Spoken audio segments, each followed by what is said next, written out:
नमस्कार दोस्तों, the daily podcast में आप सभी का स्वागत है। आज डेट है 28 मार्च, डे है संडे, और आज की इस वीडियो में हम करने वाले हैं द हिंदू न्यूज़पेपर के न्यूज़ सेक्शन का डिटेल एनालिसिस। क्योंकि संडेज को न्यूज़पेपर में एडिटोरियल सेक्शन नहीं आता है, इसलिए संडे की वीडियो में हम न्यूज़ सेक्शन का डिटेल एनालिसिस करते हैं। तो चलिए स्टार्ट करते हैं इस वीडियो को इस इमेज के साथ जो आज की न्यूज़पेपर में आई हुई है।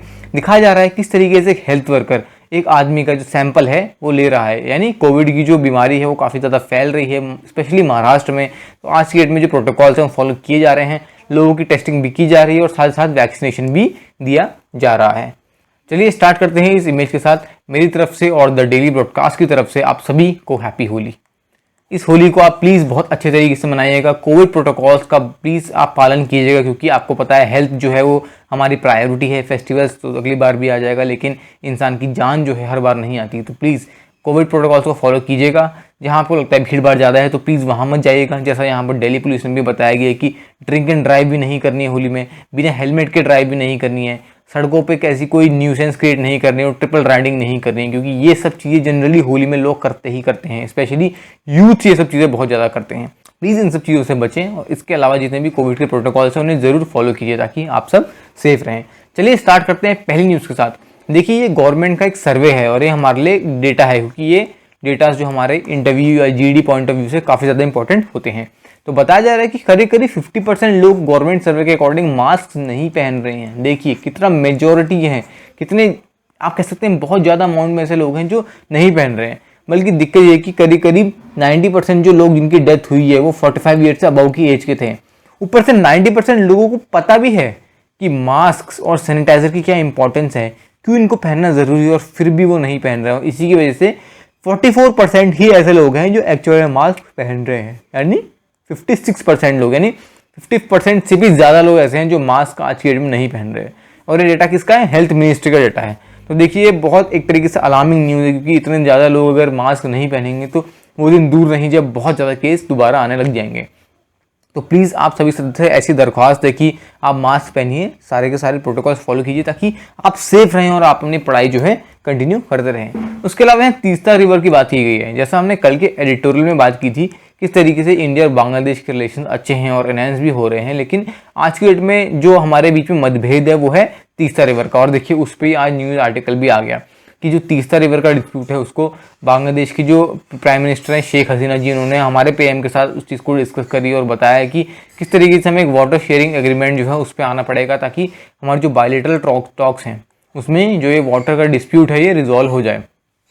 उन्होंने ये भी कहा कि जो तीस्ता रिवर है उसका दोनों देशों को एक प्रॉपर शेयर मिलना चाहिए पानी का, ताकि दोनों देश जो है उस चीज़ को यूटिलाइज कर पाएँ। क्योंकि वो ऐसा कह रही थी कि उनके कंट्री में बांग्लादेश में मिलियन लोग ऐसे हैं, मिलियंस ऑफ लोग हैं जो आज के डेट में तीस्ता जो रिवर है उस पर डिपेंड करते हैं उनकी लाइवलीहुड पे।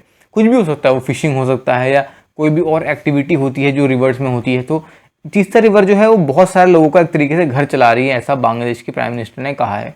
तो वो कहती हैं कि हमें इस जो डिस्प्यूट है उसको रिजॉल्व करने की बहुत ज़्यादा ज़रूरत है, क्योंकि अगर रिजॉल्व नहीं हुआ तो डेफिनेटली कंट्री को पानी नहीं मिलेगा, तमीज़ से पानी नहीं मिलेगा तो लोग जो हैं वो सफ़र करेंगे। ऊपर से काफ़ी सारे लोगों का लाइवलीहुड भी इम्पैक्ट होगा। 6 ऐसी कॉमन रिवर्स हैं जो इंडिया और बांग्लादेश आपस में शेयर करते हैं। उन रिवर्स का नाम क्या है? मोनू, मुहरी, कोवाई, गुमती, धरला और दुधकुमार। देखिए ये आपके लिए इंपॉर्टेंट बहुत ज़्यादा है, क्योंकि ये चीज़ एग्जाम में पूछी जा सकती है। इस टाइप की चीज़ें पूछी जाती हैं कि कौन कौन सी रिवर्स हैं जो एक कंट्री से दूसरी कंट्री में जाती हैं। जनरली आपको पता होगा इंडस, ब्रह्मपुत्र, इनका एग्जाम्पल तो सभी को पता ही है, लेकिन ये ऐसी रिवर्स हैं जो सबको पता नहीं है। और एग्जामिनर्स जो होते हैं जो एग्जाम का पेपर बनाते हैं वो इन्हीं सब चीज़ों पे फोकस करते हैं। तो आपको पता होना चाहिए कि ऐसी कौन कौन सी रिवर्स हैं जो इंडिया से बांग्लादेश में जाती हैं। उसके अलावा किलिंग्स पे बात की गई। क्यों? जैसा हमने कल के एडिटोरियल में डिस्कस किया कि जो बीएसएफ है उसके द्वारा काफ़ी ज़्यादा लोगों को किल किया गया है। उन्होंने जानबूझ के नहीं किया। ये जो लोग थे इलीगली इंडिया के जो बॉर्डर्स को इन्फिल्ट्रेट करके अंदर आ रहे थे, तो इसलिए किलिंग्स हुई हैं। तो उसको लेके भी सेटलमेंट हुआ है और यहाँ पर ऐसा एग्री किया दोनों प्राइम मिनिस्टर ने कि हाँ इस टाइप के इंसिडेंट तो हुए हैं और इसको कैसे वो आगे जाके रिजॉल्व करेंगे। बहुत ही दुखद खबर आ रही है म्यांमार से, जहाँ पर करीब 90 के पार हो चुके हैं जो प्रोटेस्टर्स की किलिंग है ना, वो हो चुकी है और उसमें से बच्चे भी हैं। देखिए बहुत ख़राब कंडीशन चल रही है आज के डेट में म्यांमार में। जो आज का जो नंबर है, यानी जो कल के डेटा के अकॉर्डिंग बताया गया, वो जितने भी एस्टिमेट है उनसे सबसे ज़्यादा हाई है। अभी तक की सबसे ज़्यादा किलिंग जो हुई हैं वो हुई हैं कल। तो 90 क्रॉस कर चुका है मार्क और चीज़ें सही डायरेक्शन में नहीं जा रही हैं। तो यहाँ पर दिखाया जा रहा है कि किस तरीके से डेमोन्स्ट्रेटर्स को आज की डेट में टीयर गैस और रबर बुलेट्स उन पर फायर की जा रही हैं। अब देखते हैं कंडीशन कब तक सही होती है। वैसे प्रेशर तो म्यांमार पर बनाया जा रहा है सभी देशों द्वारा, लेकिन अब देखते हैं आगे फ्यूचर में क्या क्या डेवलपमेंट्स होने वाली हैं। अब यहाँ पर एक नई वैक्सीन की बात की जा रही है, क्या? कोवोवैक्स। कोवैक्स नहीं है ये, ध्यान रखिए, कोवोवैक्स है। अब देखिए कोवैक्स के ट्रायल्स जो हैं वो सितंबर से लॉन्च होने वाले हैं। ऐसा कौन कह रहे हैं? आधार पूनावाला। ये कौन है? सीरम इंस्टीट्यूट ऑफ इंडिया की सीईओ। देखिए ये एक इंपॉर्टेंट डेटा फिगर है कि ये एग्जाम में आपसे पूछा जा सकता है, क्योंकि सीरम इंस्टीट्यूट ऑफ इंडिया और भारत बायोटेक जो है ये काफ़ी ज़्यादा न्यूज़ में भी रह चुके हैं। देखिए उनके सीईओ ने बताया कि किस तरीके से कोवैक्स नाम की जो वैक्सीन है उसके ट्रायल सितंबर से चालू कर दिए जाएंगे। ये एक तरीके से यूएस बेस्ड वैक्सीन मेकर कौन, नोवैक्स जो है उनकी हेल्प से और सीरम इंस्टीट्यूट ऑफ इंडिया ने दोनों ने मिलकर इसको प्रोड्यूस किया है। और कोवैक्स जो है, जब नोवैक्स ने यानी जो यूएस की कंपनी है उसने इसको बनाया, तो उन्होंने इसके ट्रायल्स अफ्रीकन और यूके जो कोविड के वेरिएंट्स हैं उन पे किया था और पाया गया कि ये 89% इसकी ओवरऑल एफिशिएंसी है, जो बहुत अच्छी है। यानी 89%, आप इसको अप्रॉक्सीमेटली 90% ही कह लीजिए। 90% एफिशिएंसी वाली वैक्सीन डेफिनेटली बहुत अच्छी है, लेकिन इंडिया में इसको डायरेक्टली इंप्लीमेंट तो नहीं करेंगे। पहले ट्रायल्स करेंगे जो सितंबर में होने वाले हैं, और एक बार ट्रायल्स हो गए उसके बाद ही इस वैक्सीन को इंप्लीमेंट किया जाएगा। बहुत ही बेहतरीन न्यूज़ आ रही है इंडिया की सॉफ्ट पावर के अकॉर्डिंग। देखिए यहाँ पर बताया जा रहा है कि 2 लाख डोज हमने वैक्सीन के यूएनपीकेएफ को सप्लाई कर दिए हैं। यूएनपीकेएफ मतलब United nation peace keeping forces को हमने 2 लाख कोविड की वैक्सीन सप्लाई कर दी गए। अब देखिए अभी की कंडीशन ऐसी थी कि हमारी कंट्री में खुद जाके इतनी ज़्यादा मतलब कह सकते हैं पॉपुलेशन है और वैक्सीन को जल्द से जल्द लोगों को लगवाना है, लेकिन फिर भी गवर्नमेंट ने इतना कुछ होने के बाद भी ऐसा डिसीजन लिया, क्योंकि हमारे अपनी सॉफ्ट पावर जो है पूरे वर्ल्ड को दिखानी है। ऐसा नहीं कि हमें सेल्फिश बन के सिर्फ अपने लोगों को ही वैक्सीन देनी है, क्योंकि ऐसा नहीं हो सकता। तो हमारी सरकार ने डिसीजन लिया कि हम एक तरीके से वैक्सीन जो है और कंट्रीज़ और बाकी जो यूएनपीकेएफ है उनको भी सप्लाई करेंगे, क्योंकि इतने ज़्यादा ट्रूप्स हैं वहाँ, सोल्जर्स हैं जो पीस कीपिंग में इन्वॉल्व है। इनफैक्ट इंडिया की आर्मी भी पीस कीपिंग में पार्टिसिपेट करती है। तो हमें ये सब चीज़ों को ध्यान रखने की ज़रूरत है। उसके अलावा जो गवी है यानी ग्लोबल अलायंस फॉर वैक्सीन्स, इन्होंने एक तरीके से एक इनिशिएटिव स्टार्ट किया था WHO के साथ। उसका नाम था कोवैक्स इनिशिएटिव। कोवैक्स इनिशिएटिव के अंदर मैं आपको बता दूं कि इसके अंदर कंट्रीज़ को, स्पेशली जैसे इंडिया की बात की जाए तो इंडिया के सीरम इंस्टीट्यूट ऑफ इंडिया और भारत बायोटेक को फंडिंग की गई है WHO और गावी के इनिशिएटिव द्वारा, कि वो लोग वैक्सीन प्रोड्यूस करेंगे बहुत ज़्यादा क्वांटिटीज़ में और उन कंट्रीज़ को सप्लाई करेंगे जहाँ आज की डेट में वैक्सीन की बहुत ज़्यादा दिक्कत है। तो आपको पता होगा कि हमने 70 अलग अलग कंट्रीज़ को वैक्सीन जो है प्रोवाइड करी हैं और डेफिनेटली ये काफ़ी अच्छा इनिशिएटिव प्रूव हुआ है। उसके अलावा चाइना और ईरान की डील आ रही है जो हमारे कंट्री और पूरे वर्ल्ड के लिए बेकार है, क्योंकि ईरान जो है आज के डेट में चाइना की तरफ खींचता चला जा रहा है। चाइना और ईरान ने एक तरीके से 25 साल का एक स्ट्रैटेजिक पैक्ट जो है साइन कर लिया है। अब ये स्ट्रैटेजिक कोऑपरेशन पैक्ट क्या है इसके बारे में हम आगे डिस्कस करेंगे, लेकिन ऐसा क्यों हुआ? मेजर रीज़न तो ये है। देखिए ऐसा इसलिए हुआ क्योंकि आपको पता है कि यूएस ने जो है ईरान पे इतने सैंक्शंस डाल दिए आज की डेट में कि ईरान के पास कोई ऑप्शन बचा नहीं। ऐसे में चाइना ने हाथ दिया ईरान को कि आओ हम तुम्हारी हेल्प करेंगे, और ईरान जो है चाइना की तरफ चला गया। अब जो हमारे लिए बिल्कुल अच्छा नहीं है, क्योंकि आपको पता होगा कि ईरान जो है ईरान के साथ रिलेशंस अच्छे हैं, लेकिन क्योंकि अब आपको पता है कि प्रेसिडेंसी जो है यूएस में चेंज हो चुकी है तो चीज़ें भी चेंज हो रही है। हम ईरान के साथ अपने रिलेशन इस्टेब्लिश करने की सोच ही रहे हैं कि चाइना जो है ईरान को अपनी तरफ खींचता चला जा रहा है। जो ईरान न्यूक्लियर डील है यानी joint comprehensive plan of action, उसको जल्द से जल्द जो बाइडन रिवाइव करने की कोशिश कर रहे हैं, लेकिन आज के डेट में वो भी बिल्कुल बीच में अटके हुए हैं, उनको भी चीज़ें समझ में नहीं आ रही हैं। तो ईरान को एक तरीके से आप कह सकते हैं रिवाइव करने की कोशिश तो पूरी चल रही है, लेकिन ऑन ग्राउंड चीज़ें सही होती दिखाई नहीं दे रही हैं। अब ये जो यहाँ पर इनिशिएटिव डिस्कस किया है, इसमें क्या किया है कि पॉलिटिकल, स्ट्रैटेजिक, इकोनॉमिक कंपोनेंट्स पे बातें हुई हैं।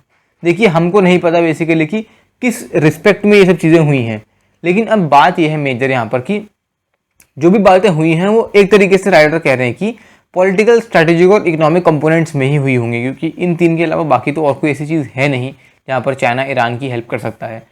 5 पॉइंट इनिशिएटिव जो है वो एक तरीके से चाइना ने डिस्कस किया है कि वो सिक्योरिटी और स्टेबिलिटी लाएगा मिडिल ईस्ट में, क्योंकि आपको पता होगा कि मिडिल ईस्ट में काफ़ी ज़्यादा इंस्टेबिलिटी रहती है। उसके अलावा आपको पता है कि कई अटैक्स भी होते रहते हैं, एक कंट्री दूसरी कंट्री पर अटैक करती रहती हैं, तो वहाँ पर चीज़ें जो है अनस्टेबल हैं।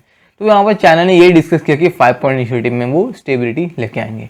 चाइना का एक स्क्वायर बिहाइंड मोटो ये भी है कि वो अपना बेल्ट एंड रोड इनिशिएटिव जो है उसको डीप करना चाहते हैं, यानी और ज़्यादा बढ़ाना चाहते हैं। आज की डेट में चाइना जो है अरब कंट्रीज के साथ 240 बिलियन डॉलर का ट्रेड कर रहा है, बहुत बहुत ज़्यादा है। यानी एक तरीके से आप कह सकते हैं टॉप का जो ट्रेडिंग पार्टनर है वो चाइना ही है। आज की डेट में ईरान से चाइना जो है वो मेजॉरिटी ऑफ क्रूड ऑयल खरीद रहा है। 17 मिलियन बैरल्स जो हैं वो चाइना ने ईरान से खरीदे लॉकडाउन के दौरान। देखिए कितना मेजर अमाउंट है। तो ईरान और चाइना के रिलेशंस तो डीप हो ही रहे हैं। अब देखते हैं इंडिया क्या डेवलपमेंट करता है आगे जाके। बाइडेन ने बोरिस जॉनसन यानी जो यूके के आप कह सकते हैं प्राइम मिनिस्टर हैं उनसे बातचीत करी। किसके रिलेशन में? चाइना का जो बेल्ट एंड रोड इनिशिएटिव है। देखिए इस बेल्ट एंड रोड इनिशिएटिव में आपको भी पता है कि चाइना जो है इंफ्रास्ट्रक्चर प्रोजेक्ट बना रहा है, स्ट्रैटेजी बना रहा है किस तरीके से सारे देशों को अपने अंदर ले उसके बाद अपना जितना भी ट्रेड है उसको फ्लरिश करे। तो इवन जो बाइडेन ने इसके रिगार्डिंग यूके से बात की है। अब देखते हैं इसमें भी आगे जाके क्या क्या डेवलपमेंट्स होती हैं। देखिए ये न्यूज़ काफ़ी ज़्यादा इंपॉर्टेंट है क्योंकि यहाँ पर बात की गई है इंफ्रास्ट्रक्चर, वो भी किसमें? जुडिशियल रिफॉर्म्स में। अब हमारे जो 48 चीफ जस्टिस ऑफ इंडिया जो आने वाले हैं, जस्टिस NV रमन्ना, इन पर तो पिछले बार हमने पिछले 2-3 न्यूज़पेपर्स में हमने 2-3 एडिटोरियल डिस्कस भी कर लिए हैं। क्या क्या इनके खिलाफ क्रिटिसिज्म है, क्या क्या डेवलपमेंट्स होने वाली हैं। तो अभी के आर्टिकल में बताया गया है कि किस तरीके से जस्टिस NV रमन्ना ने बताया कि नेशनल जुडिशियल इंफ्रास्ट्रक्चर कोऑपरेशन बनाने की ज़रूरत है। क्यों? आज की डेट में जुडिशरी पे इतने क्वेश्चन मार्क्स उठते हैं, जजमेंट्स पे इतने क्वेश्चन मार्क्स उठते हैं, जजेस पे इतने क्वेश्चन मार्क्स उठ रहे हैं क्योंकि एक प्रॉपर इंफ्रास्ट्रक्चर नहीं है। तो यूनिफॉर्मिटी लाने के लिए, स्टैंडर्डाइजेशन लाने के लिए और एक तरीके से जुडिशियल इंफ्रास्ट्रक्चर को रिवॉल्यूशनाइज करने के लिए ये बहुत ज़्यादा इंपॉर्टेंट है। जस्टिस NV रमन्ना 48 CJI बनने वाले हैं और बनने से पहले ही उन्होंने कुछ डेवलपमेंट्स ऐसी ला देनी शुरू करी हैं ताकि जनता का उन पर भरोसा बने। उन्होंने ये भी कहा कि राज्य और केंद्र सरकारों में एक कोऑपरेशन बनने की ज़रूरत है क्योंकि ये कोऑपरेशन होगा तभी जाके तो national judicial infrastructure cooperation successful होगा। एक तरीके से यहाँ बताया है कि किस तरीके से जब ये आ जाएगा तो एक इक्वल और फ्री एक्सेस मिलेगा जस्टिस सिस्टम को। सिर्फ हमारे जितने भी सिटीजन्स हैं, नागरिक हैं, उनको एक बैरियर फ्री फ्रेंडली इन्वायरमेंट मिलेगा जस्टिस का। और डेफिनेटली ये होने के बाद जितने भी सिटीजन्स हैं उनका जुडिशरी पे भरोसा और ज़्यादा बढ़ता ही रहेगा। तो आज हमने डिस्कस करें बहुत सारे न्यूज़ आर्टिकल जो आपके पॉइंट ऑफ व्यू से यानी एग्जाम पॉइंट ऑफ व्यू से, इंटरव्यू पॉइंट ऑफ व्यू से, GD पॉइंट ऑफ व्यू से बहुत ज़्यादा इंपॉर्टेंट हैं। आई होप आपको ये न्यूज़ सेशन पसंद आया होगा। अगर आपको पसंद आया तो डेफिनेटली वीडियो को लाइक कीजिए, इस वीडियो को अपने फ्रेंड्स के साथ शेयर कीजिए क्योंकि नॉलेज जो है शेयर करने के साथ ही इंक्रीज होती है। अगर आपने चैनल को सब्सक्राइब नहीं किया तो डेफिनेटली चैनल को सब्सक्राइब भी कर लीजिए और बेल आइकन को ज़रूर दबा दीजिए ताकि आपको लेटेस्ट वीडियो की अपडेट्स जो हैं डेफिनेटली मिलती रहे। तो आज की वीडियो के लिए इतना ही। Thank you very much. Have a great day.